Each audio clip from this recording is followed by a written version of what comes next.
যে তোমাকে কষ্ট দিয়ে স্থির থাকে তার জন্য অস্থির হওয়া ছেড়ে দাও, কারণ তোমার অস্থিরতা তার কাছে ন্যাকামি বলে মনে হবে। সে কখনোই তোমার অস্থিরতার গভীরতা উপলব্ধি করতে পারবে না। যে তোমাকে অকারণে বারবার আঘাত করে, আঘাত করার পরেও বিন্দুমাত্র অনুতপ্ত হয় না, তাকে ছেড়ে দাও। কারণ ভালোবাসা মানেই হলো ভালো থাকা। আর যদি একটা সম্পর্কে ভালো থাকা না হয়, তাহলে সে সম্পর্কে থাকার কোনো মানে হয় না। যে তোমাকে সিরিয়াসভাবে হোক কিংবা হাসির ছলে সবার সামনে ছোট করেছে, তাকে কখনো ভদ্রতা দেখাতে গিয়ে চুপচাপ ছেড়ে দিও না। কারণ চুপচাপ ছেড়ে দিলে তোমার ভদ্রতাকে সে দুর্বলতা বলে মনে করবে এবং আবারও তোমাকে বিভিন্ন জায়গায় ছোট করবে। যে তোমাকে প্ল্যান করে ঠকিয়েছে, বারবার ক্ষমা করে দেওয়ার পরেও আবার তোমাকে ঠকানোর সুযোগ খোঁজে, তাকে কখনোই জীবনে আর ক্ষমা করো না। কারণ তোমার ক্ষমা তার কাছে অক্ষমতা বলে মনে হবে। সে কখনোই তোমার ক্ষমার মহত্ব বুঝবে না।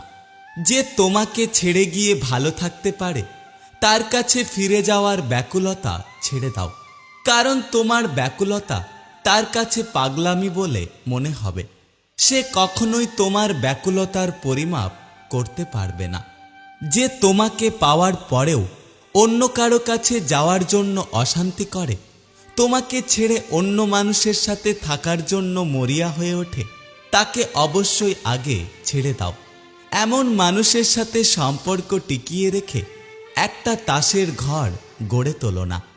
আর যদি তুমি তাকে ধরে রাখো, তাহলে এটা একটা নিম্ন মানসিকতার পরিচয় দেবে এবং সমাজের বুকে তুমি একজন ব্যক্তিত্বহীন মানুষ হিসাবে পরিচিত হবে। আর একটা কথা মনে রেখো, ব্যক্তিত্বহীন মানুষ কখনোই সমাজে কারোর থেকে সম্মান পায় না। যে তোমাকে কখনোই বোঝেনি, তোমার অভিমান যার কাছে কোনো পাত্তা পাওনি, তোমার মন খারাপ ভালো করার জন্য যে ছেলে মানুষই করতে পারোনি, তোমার নীরবতা যাকে কখনো অশান্ত করে না, তোমার অনুপস্থিতি যাকে বিচলিত করে না, তার কাছে তুমি কখনো গুরুত্ব আশা করতে যেও না। তার জীবনে থেকে যাওয়ার বৃথা চেষ্টা করো না। কারণ সে কখনোই তোমার থেকে যাওয়ার ইচ্ছেটাকে সম্মান করবে না। তোমার ছোট ছোট চাওয়া পাওয়াগুলো কখনোই তার হৃদয় স্পর্শ করবে না। তাই সেই সম্পর্কগুলো থেকে বেরিয়ে আসো যেখানে তোমার সম্মান নেই, যেখানে তোমার গুরুত্ব নেই, তোমার কোনো ভালোবাসা নেই, যেখানে তোমার বন্ধুত্ব নেই এবং সবার শেষে যেখানে তোমার মানসিক শান্তি নেই। একটা কথা মনে রেখো, জীবনে মানসিক শান্তিটাই সব কিছু। ওটা না থাকলে তুমি বেঁচে থাকতে থাকতেই একটা জীবন্ত লাশে পরিণত। মোমবাতি জ্বালিয়ে মৃত মানুষকে স্মরণ করা হয়, আর মোমবাতি নিভিয়ে জন্মদিন পালন করা হয়। মানুষ সোজা পথে চলতে চায় না, আর বাঁকা পথে সবার আগ্রহ বেশি। এই জন্য মদ বিক্রেতাকে কারোর কাছে যেতে হয় না, আর দুধ বিক্রেতা মানুষের দুয়ারে দুয়ারে ঘোরে। আমরা দুধ বিক্রেতাকে সবসময় বলি দুধে জল মেশাননি তো, অথচ আমরা মদে নিজেরাই জল মিশিয়ে খাই। যেদিন থেকে আপনি মানুষের ভুল ধরিয়ে দেবেন, সেদিন আপনি তার বিরাট বড় শত্রু হয়ে যাবেন। যেদিন থেকে আমি এটা বুঝতে পেরেছি, সেদিন থেকে বিনা বেতনে শিক্ষক সাজা বন্ধ করে দিয়েছি। অন্যের জীবনে নিজের স্থান খোঁজা বন্ধ করুন। স্থান পাওয়া তো দূরের কথা, উল্টে অপবাদ আর অপমান পাবেন। কাজেই নিজের জীবনে নিজেকে গুরুত্ব দিন, অন্যের ওপর অধিকার দেখাতে যাবেন না। কেউ কটু কথা বললে চুপচাপ শুনে বেরিয়ে আসুন এবং জবাব দেওয়ার অধিকারটা সময়ের ওপর ছেড়ে দিন। মনে রাখবেন, সময় ঠিক একদিন আপনার অপমানের যোগ্য জবাব দিয়ে দেবে। মানুষ যদি একবার বুঝে যায় যে আপনার কাছে ওই মানুষটা গুরুত্বপূর্ণ, তাহলে আপনাকে সে চোখে আঙুল দিয়ে দেখিয়ে দেবে আপনি তার কাছে কতটা গুরুত্বহীন। তাই যে মানুষটা আপনাকে পাত্তা দিচ্ছে না, তার পেছনে অযথা ঘোরাঘুরি না করে নিজের মনের সাথে নিজেই বন্ধুত্ব করুন। আপনি আপনার জীবনের সমস্ত গল্প যে মানুষটার সাথে শেয়ার করবেন, একদিন দেখবেন সেই মানুষটাই আপনার জীবনে গল্প হয়ে গেছে। তারপর তার গল্পই আপনি মানুষকে সারা জীবন শুনিয়ে যাবেন। মাঝে মাঝে কেউ মিথ্যে বললে তুমি তার মিথ্যেগুলো হয়তো বুঝতে পারো, কিন্তু রিয়েক্ট করো না, তুমি চুপ থাকো। এর অর্থ হলো তুমি জীবনে পরিপক্ক। একটা কথা কি জানো তো, জীবনে নেতিবাচক কথা বলা সহজ, কিন্তু নীতিবান মানুষ হওয়াটা কঠিন।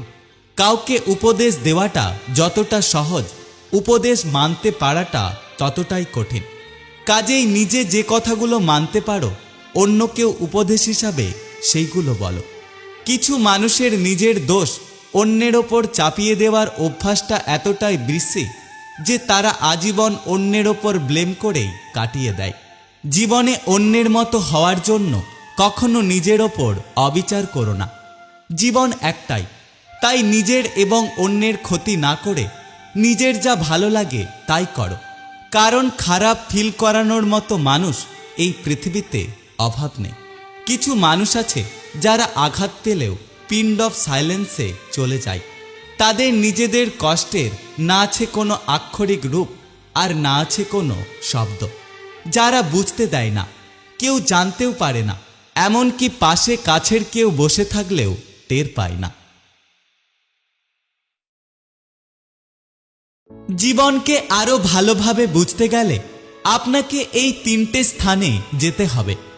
1 হাসপাতাল, 2 কারাগার, 3 কবরস্থান। হাসপাতালে আপনি বুঝতে পারবেন সুস্থতা ছাড়া আর কোনো কিছুরই মূল্য নেই। কারাগারে আপনি দেখতে পাবেন স্বাধীনতা আমাদের জীবনের সবচেয়ে সুন্দর জিনিস। কবরস্থান বা শ্মশানে গেলে আপনি বুঝতে পারবেন জীবনে কোনো কিছুরই মূল্য নেই। আজ আমরা যে মাটিতে হাঁটছি, একদিন এই মাটিটাই আমাদের ছাদ হবে। দুঃখজনক সত্য, আমরা পৃথিবীতে কিছু নিয়ে আসিনি, আর এই পৃথিবী থেকে কোনো কিছু নিয়ে যেতে পারবো না। একজন পুরুষকে জিজ্ঞাসা করা হলো যে আপনার জীবনের সবচেয়ে গুরুত্বপূর্ণ মহিলা কে? সে হালকা হেসে বলল, আমার স্ত্রী। অপরজন একটু আশ্চর্য হয়ে বলল, বাকিরা তো সবাই মা বলেছে। এবার ওই পুরুষটি বলল, হ্যাঁ, অনেকেই বলতে পারে মা, তবে আমার মতে সে তো আমার মা। সে আমাকে জন্ম দিয়েছে, তিনি আমাকে অবশ্যই ভালোবাসে। তার সাথে আমার রক্তের সম্পর্ক, তার পেট থেকে আমার জন্ম হয়েছে। তবে আমার স্ত্রী, তার সাথে আমার তো কোনো রক্তের সম্পর্ক ছিল না, তাও সে আমাকে ভালোবাসে, আমার পাশে সবসময় দাঁড়িয়ে থাকে, আমার জীবনে সবসময় আমাকে শক্তি যোগায়। নিজের বিলাসবহুল জীবন ছেড়ে, নিজের পরিবারকে ছেড়ে সে আমার সাথেই অভাবের জীবন কাটাতে রাজি হয়েছে।